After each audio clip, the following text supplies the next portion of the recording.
my Star Wars action figure collection. Hey everybody, Star Wars Junk back again, and today we're going to talk about Rick Springfield's Star Wars collection. Now, Rick Springfield isn't here with us. It would be nice if he was, but I doubt he would come into my little toy closet and talk Star Wars. But did you know the Jessie Girl singer himself has a Star Wars vintage collection? I know, right? And not only that, he didn't just buy these now when he became a famous rock star. Well, he was a famous rock star. But I mean, he didn't buy these years later. A lot of this in his collection, he bought as he was on tour back in the late 70s and early 80s. What he would do when he came into town somewhere for a show, first thing he would do, find the local Toys R Us or store, run in and buy Star Wars toys. Can you believe that? A rock star at the height of his career. What's he do when he gets to town? No, he doesn't go get hookers or go get drugs and get drunk. He goes and buys Star Wars toys. Ain't that cool? So yeah, Rick Springfield's always been on the cool level, but he just went up another 10 or 20 points, didn't he? Well, we're going to look. Rolling Stones did an interview with him and looked at his collection. And I was kind of stunned by what he had. So we're going to take a look at it and try to talk about some of the stuff he has in his collection and go in a little more depth than Rolling Stones did. But you need to see the whole Rolling Stones interview, and we'll put it in the description below. But let's start off this video. I actually like the toys more than I like the movies. When the figures came out, I started collecting them. You know, they're like $1 each. Man, they look good, don't they? I mean, he's got them all cased and graded, but he's got a good... I mean, he doesn't look like he has many beaters in his collection, or he doesn't have, you know. See, that's why, because I don't take care of my shit. He doesn't got a Jawa with the bubble falling off of it like I do, I guess. I probably don't hang them on the wall either. Got them in nice cases and everything. But do you see how crisp and shiny the cars look? They look brand new. I tell you, I'm actually, when I saw this, I was actually kind of, well, I was jealous, but more than that, I was kind of amazed. I was kind of shocked that it was in such a good condition. I mean, he's like a serious collector. I can tell by just looking at the packaging. I liked them. I loved the packaging, so I just bought them all and kept them in packages and stuck them in my closet. Wow, he even has the die cast on the card. Man, I'm impressed. Luke Skywalker, these three are the three double telescoping figures. Did he say he just had on card the double telescoping Luke Skywalker? Wait. Did he say he had three? No, I think he means he had Obi-Wan, Ben, and Luke. Do you know how rare that is? Just finding them loose is rare, but have them on card, and a mint card like that? I mean, that Darth Vader alone could buy him a car, and I'm not talking about some cheap used car, a brand new nice car. But to find Darth Vader and Obi-Wan, that's outstanding. And that's amazing that he would have all three of them. Sadly, I had a Luke Skywalker with a double lightsaber, but it was loose, and I don't know, but just over time, one day I just got it to look at it, and the lightsaber fell apart. So I guess I'll never have that figure again. But if you're saying, what is a double telescoping Luke Skywalker figure? Well, here's some to let you know. The first Luke Skywalker and Obi-Wan and Ben came with a lightsaber that came out of the hand. We all know the classic figure. Well, this would come out, and then the tip of that lightsaber would come out again. So it would telescope twice. Telescope from the arm, and then the tip would telescope again. So it made it extra long. Now the Luke and them came in the early bird set, and a very few of them got released on card. Luke was the most popular one to be released on card, but still that's extremely rare for Luke to be on card. So Luke, Vader, and Ben were all released with the longest they were on the card. But for anybody to have one of them in their collection is almost impossible. They can't. There's very few out there, and to have an Obi-Wan and a Ben, I can't express enough how amazing that is. Because I mean, if one collector's got a Ben, okay, he might have a Ben. I don't know anyone that's got all three and on a mint card like this. Bravo, Mr. Springfield, bravo. That's the rarest of the Turkish bootlegs. The Turkish bootlegs were the only ones that became worth anything. Turkish bootleg figures. He's got the Turkish bootleg figures in his collection on card. That's rare. And unlike most bootlegs where people just laugh and move on, they're highly sought after, but highly, highly rare. And they're amazing to have. But Rick Springfield's got this kind of collection. He's not just an average collector or just collect at a whim. I mean, he's a high-end collector. If you took the top 10 collectors there are out there, he has to be in the top 5 from looking at what he's shown us on here. It's just amazing that Rick Springfield, of all people, probably got one of the top collections there is. These are all first generation. All first generation. I guess what he means by all first generation is all 12 back. Again, I'll show you my Jawa. This is what they call the original 12 back. Can't talk tonight.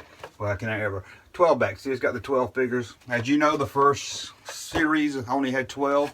This is the original first card. That's what it looked like right there.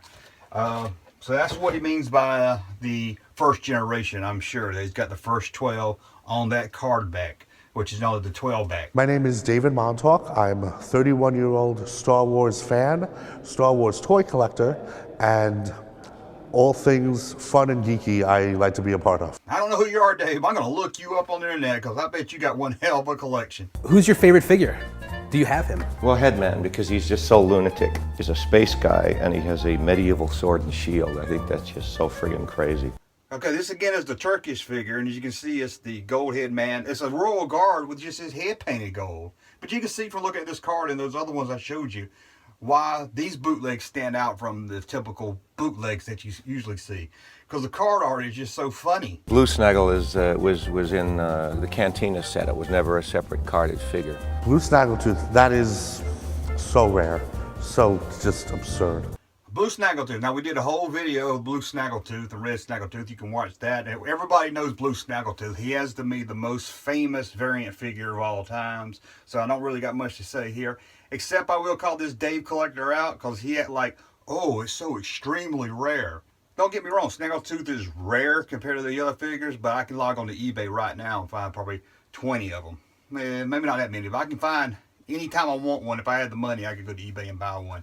Now, it is harder to find them with the silver boots, as this is a mint condition one, and that's harder and harder to find one because for some reason the silver on the boots seem to fade off a lot faster than a lot of the other paint.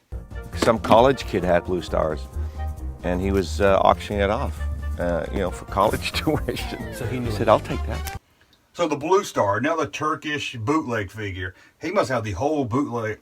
He must have the whole bootleg collection. If he does, I'm totally impressed by this. Well, I'm impressed already. But this is Blue Star, and as you can tell from the photo, it's just a Hoth Stormtrooper pointed blue.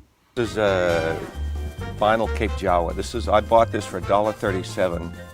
It's now worth about $8,000. Probably the second most famous variant figure, at least in the Star Wars line, has to be the vinyl Cape Jawa. Now, when I first started collecting, people call it the plastic Cape Jawa, but plastic turned into vinyl Cape Jawa.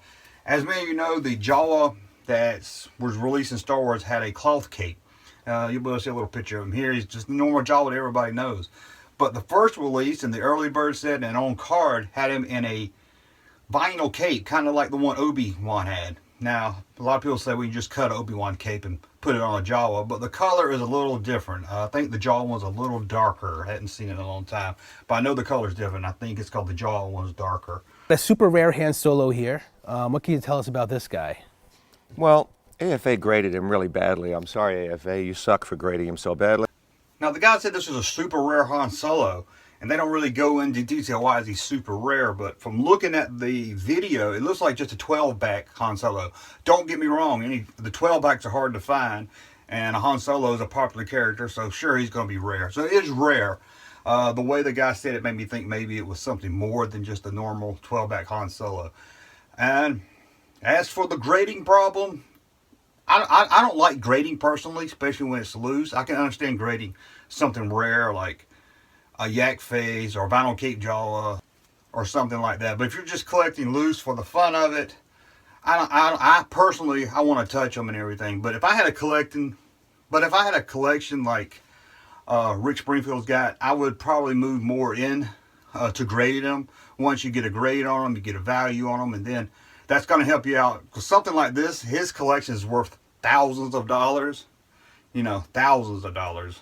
So insurance purpose wise, it would be really great to have them all valued out like that. So I do knock grading, but when I knock grading, I'm knocking the guy that's buying a loose Lobot, or something common. It's just something personal. I don't like grading, but like I said, if it's rare, I would probably grade it something like that. But for me, and especially, it's more so with the loose figures. I like to set them up, and I like to be able to touch them and look at them. But like I said, I don't hate grading, but I just personally, for me, unless I got something like this Rick Springfield collection, I'm just not gonna grade. Boba Fett from Empire Strikes Back. That's the only carded version of that known in the world. This is the only one Yeah. in the world. This one here is a 21 back Boba Fett on the Empire card. 21 means there's 21 figures on the back, and being it's on the Empire card, it should have more than 21 because it should be showing the Empire figures that's in that line. But the back of it is just showing the 21 figures that were released under the Star Wars line, including the Boba Fett, which was released under Star Wars, as you know. This figure was released in Canada, and Canada produced a lot less figures than the U.S. You are an elite Star Wars collector. You're the guy at the end who is accumulating these because you want them. Man, look at that. That stuff looks brand new. Did you see that card back? Which looks like it might have been a sample card. Don't look like a bubble was ever added to it. And that display box. I mean, it looked like it just straight came out of the factory. Yeah, I'm not a seller of any of the stuff I collect. I collect other stuff too, but I don't sell. Well, he doesn't sell any of his collection. Hey, Rick, you don't have to sell it. Just give it to me. I'll take it. And now let's listen to the stupidest question of all.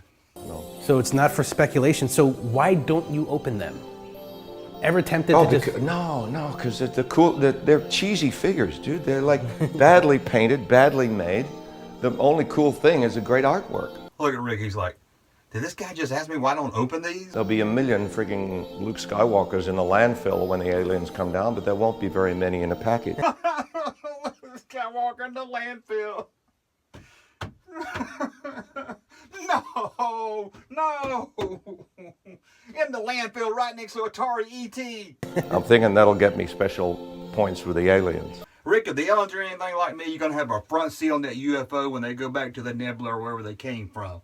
Because you impressed me, and I was stunned when I saw this video a while back, because I knew that Rick Springfield collected the vintage line and bought some when he was on tour back in the day, back in the early 80s. But I had no idea until I saw this video of how extensive and how great his collection was, and how he really knows his stuff.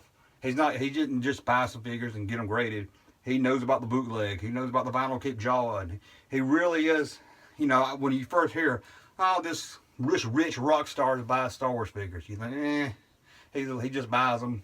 They don't, but he really knows his stuff. And that's a look at Rick Springfield and that's a look at Rick Springfield's collection. I just wanted to share that with y'all and kind of break down what they were talking about.